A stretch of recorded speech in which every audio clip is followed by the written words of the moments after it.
ప్రార్థనకున్న ప్రాధాన్యత కోసం చెప్పు, ఏంటి విశేషాలు? మా ఇంటి పక్కన వాళ్ళేమో వాషింగ్ మిషన్ కొనుక్కున్నారక్క, ఇంటి పక్క వాళ్ళేమో ఫ్రిడ్జ్ కొనుక్కున్నారట, ముందు వాళ్ళేమో ఏసీ కొనుక్కున్నారట. అంత భాగ్యం మనకే మెడిసింది. నీకు ఇంకో విషయం తెలుసా అక్క? చెప్పు. తెలుసు. మా ఇంటి పక్కన ఇద్దరు అక్క ఇళ్ళు ఉంటారు కదా, వాళ్ళ డాడీ వాళ్ళకి ఇంత దొడ్డు చైన్ ఇచ్చినాడు తెలుసా? అవునా? 5 లక్షలట. అవునా? నాకు కూడా తెలిసింది. ఇంత దొడ్డు ఉందంట కదా. అవునక్క, మస్తు చైన్ మంచిగా ఉంది తెలుసా? పోతాను పరిశుద్ధ. మనకి ఏడం లేదు, ఏదో పట్టుకొని ఇటు అటు తిరగడమే పని. అవును, నాకు ఏడం పని లేదు, ఎప్పుడు అటు ఇటు తిరుగుతూనే ఉంటది.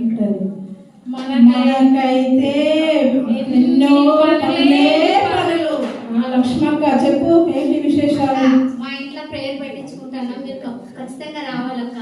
అబ్బా ప్రేయర్ అంటే అబ్బా నా వల్ల కాదు, నాతోటి కాదు, బాగా పనులు ఉన్నాయి నాకు. ప్రేయర్ రావాలి, అక్కడ వాక్యము ఆరాధనలు అన్నీ ఉంటాయి. దేవుడు మీతో మాట్లాడతాడు కూడా అక్కడ ప్రేయర్లా. అవును, వంటలు ఏమైనా చేస్తారా?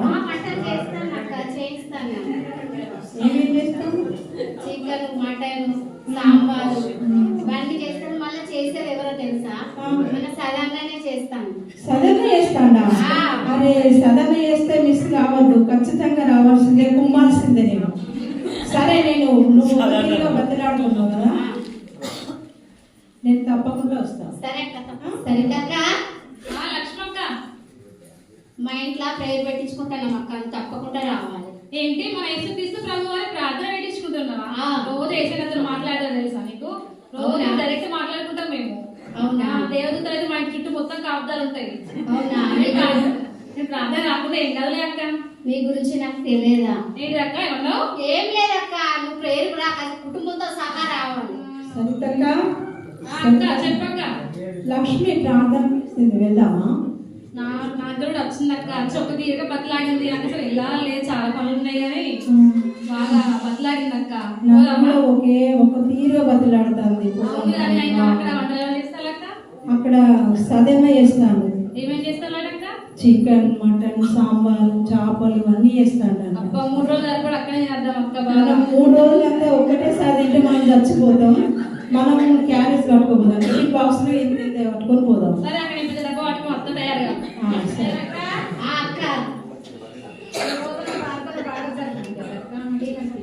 ఇలా ప్రార్థన మంచిగా జరిగింది, పాటలు, ఆరాధన, వాక్యం అయితే దేవుడు నాతోనే మాట్లాడినట్టు అనిపించింది అక్క. ప్రార్థన ఉంది అక్క, నాకు బాగా పనులు ఉన్నాయి, నేను తొందరగా వెళ్ళాలి. నువ్వైతే పేరు తప్పకుండా రావాలి. సునందనక్క చెప్పు, ఏంటి విశేషాలు? సీరియల్ అయితే చూడలే కానీ వేరే సీరియల్ అయితే చూసినా. ఏ సీరియల్ అయితే చెప్పానా? కార్తీక దీపం చూసినా. మళ్ళీ వస్తుంది అక్కడ, డాక్టర్ బాబు వస్తాడు, వంటలకు వస్తుంది. ఏంటి డాక్టర్ బాబు మళ్ళీ వస్తాను? మళ్ళీ వస్తాను. అయ్యో అయ్యో అయ్యో, ఈ సీరియల్ కాబట్టి నీ భర్తను కూడా మర్చిపోయేటట్టున్నదమ్మా.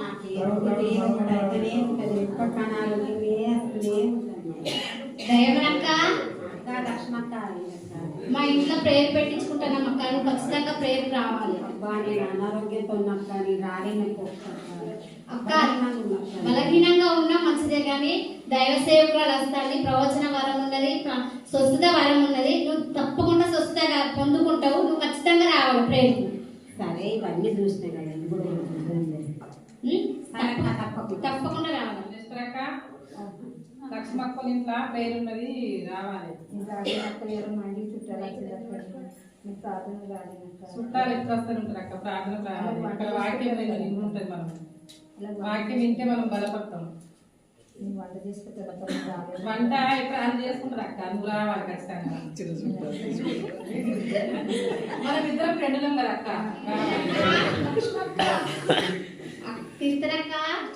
ఏం చేస్తున్నావు అక్క?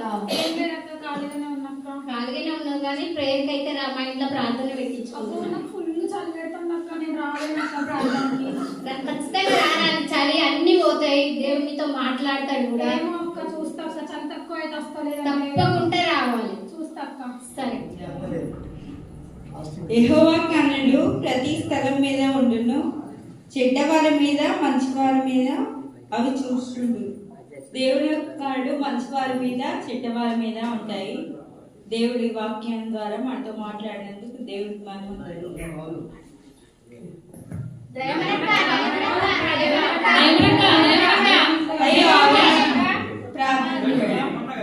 దేవా బిడ్డను ముట్టి స్వస్థపరచండి ప్రభు, పరిశుద్ధ బిడ్డను ముట్టి స్వస్థపరచండి తండ్రి.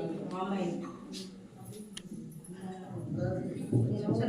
మందిరానికి రాలేకపోతున్నా, చుట్టాలు వచ్చి మన ఇంటికాడ సాధన చెప్పుకొని ఇంటికాడ ఉన్నా. నేను యుగమైనా మందిరానికి రావాలని తెలుసు. నేను చలి అని చెప్పి దేవుని మందిరానికి చాలా దూరమైన ఇప్పుడు మీ అక్కకు స్వస్థత జరిగింది కాబట్టి నేను కూడా ఇప్పటి నుండి దేవుని మందిరానికి వస్తాను. అయ్యో సీరియల్ అనుకుంటే ఎన్ని రోజులు డాక్టర్ బాబు మైకంలో ఉన్నా ఇక నుండైనా మందిరానికి క్రమంగా వస్తాను. దేవుని మందిరానికి రావాలంటే ఇంటికాడ పనులు అనుకుంటా, అసలు నేను రాను. అసలు దేవుడి సన్నిధికి వెళ్తే ఎట్లాంటి బలహీనతలు కానీ దేవుడు తీసేస్తాడు. ఎప్పటికైనా రావాలి, ప్రతి ప్రార్థనకు రావాలని అనుకుంటాను. దేవుని మందిరం కడితే స్వస్థత జరుగుతుంది. వాక్యం వింటాం, బలపడతాం. మనం అందరం చర్చికి రావాలని మనస్ఫూర్తిగా కోరుకుంటాను.